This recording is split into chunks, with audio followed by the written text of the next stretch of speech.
coming to the common functions of these minerals.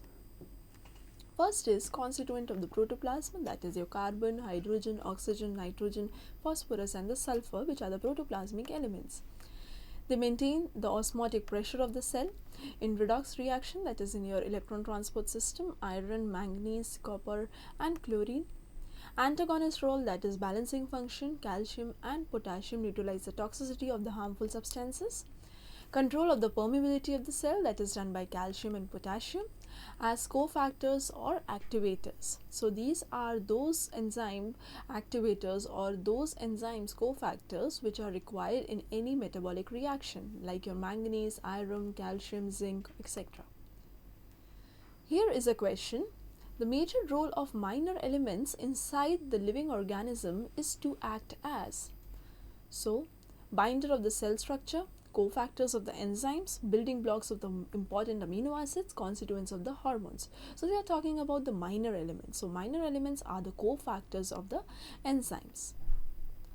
Now, what is the role of these micro and macronutrients? Essential elements perform several functions. Various forms and functions of the mineral elements are given below in this table.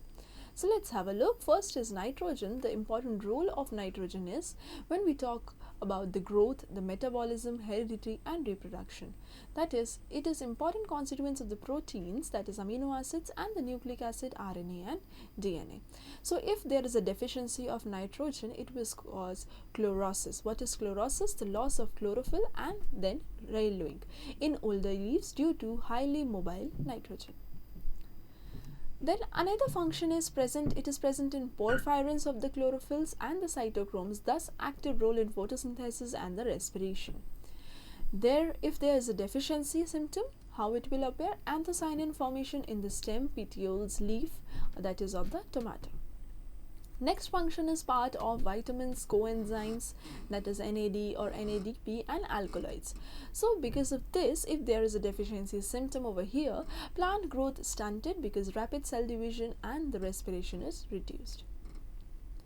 Next function of nitrogen is constituents of the plant hormones, that is IAA and ATPs.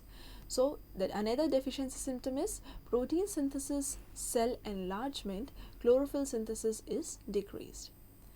Absorbed from the soil in different forms, some plants can do nitrogen fixation from air also, like your rhizobia or the azolla. So here, if there is a deficiency symptom of nitrogen, how it will appear? Late flowering and the plant become more susceptible to the fungal diseases due to excessive nitrogen. Another deficiency symptom is seed dormancy is decreased. Next is sulfur. So what is the role of sulfur? Parts of cysteine, cysteine, methionine and the amino acids. Another function is vitamins like the biotin, thiamine, coenzyme A in the respiration. Deficiency symptom, chlorosis, that is yellowing in the younger leaves with anthocyanin accumulation. Roots and the stems become woody or they become hard because of the sclerenchymal development. The next role is disulfide linkage for the protein orientation and sulfur-hydryl group, that is S and H for active site of enzyme.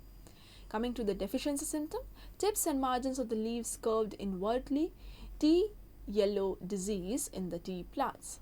Another one, cell division is reduced and the development of the fruits will stop. Now, two more roles for the sulfur, that is role in oil synthesis and chlorophyll synthesis in the part of ferredoxin and root nodule formation. Next, coming to phosphorus. Phosphorus is very important to the RNA, to the DNA, phospholipids, NADP, ATP. And it takes an important part in the photosynthesis in protein synthesis. If there is deficiency of phosphorus, there will be premature leaf fall, necrosis, anthocyanin formation, and the protein synthesis will also decrease.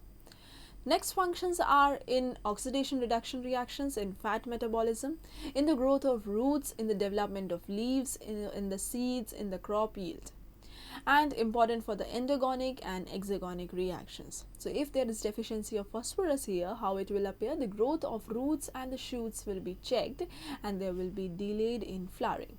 Xylem and phloem differentiation will be reduced and there will be an inhibition to the seed formation.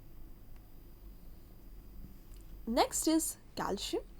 So calcium is important for the mechanical strength because calcium is the constituent of the middle lamella and the permeability of the biomembrane maintained by the calcium. So if there is deficiency, how it will appear?